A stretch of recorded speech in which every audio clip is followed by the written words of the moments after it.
Trump just outfoxed Biden and his corrupt fumble again.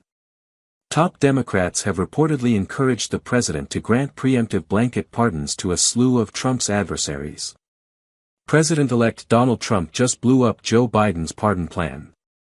In an interview that was taped last Friday and aired on Sunday, Trump was asked by Meet the Press host Kristen Welker whether he would seek retribution against his political enemies, including President Joe Biden.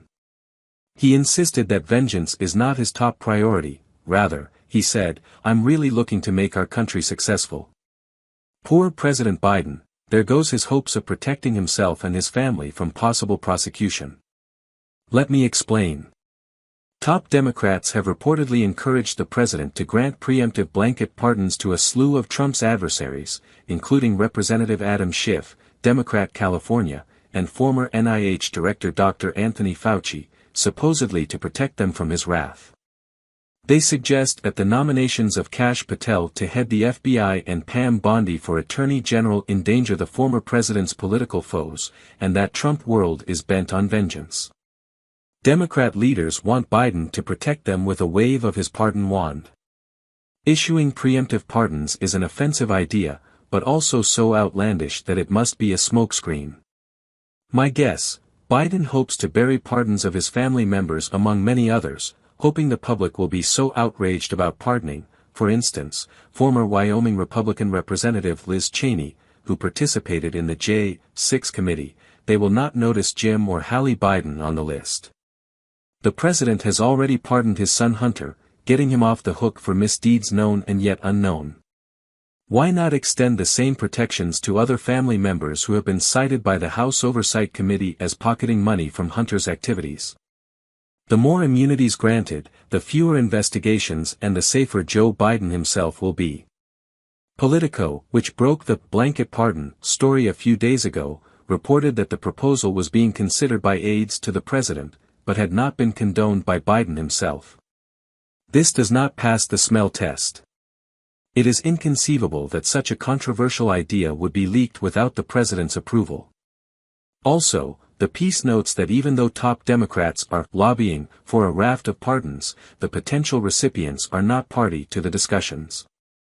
They think we are that stupid. Democrats assume that Trump and his appointees will use the Department of Justice to punish some of the perpetrators of the years-long attacks on him, because that's what they have done. But here is the truth, Trump supporters, or at least this Trump supporter, don't want vengeance. We want accountability.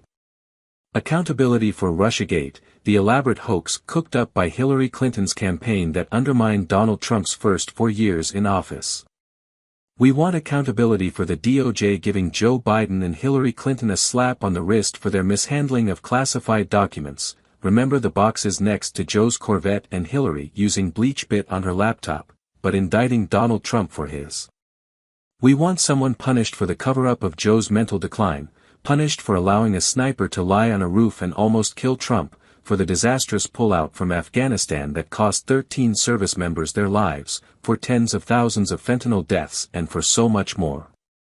In the past, Americans counted on an ambitious press to hold government officials to account for such misdeeds. Today, they cannot. Few in the legacy media pursued credible reports of Biden family corruption, even though the infamous laptop, authenticated and held by the FBI for more than a year before the 2020 election, provided plenty of damaging information. Joe Biden, who corresponded frequently with Hunter's business partners, dined with his foreign associates and, according to the House Oversight Committee, received direct monthly payments from Hunter's business entity, OASCO PC, is almost certainly guilty of influence peddling. When the president pardoned his son, he was actually pardoning himself.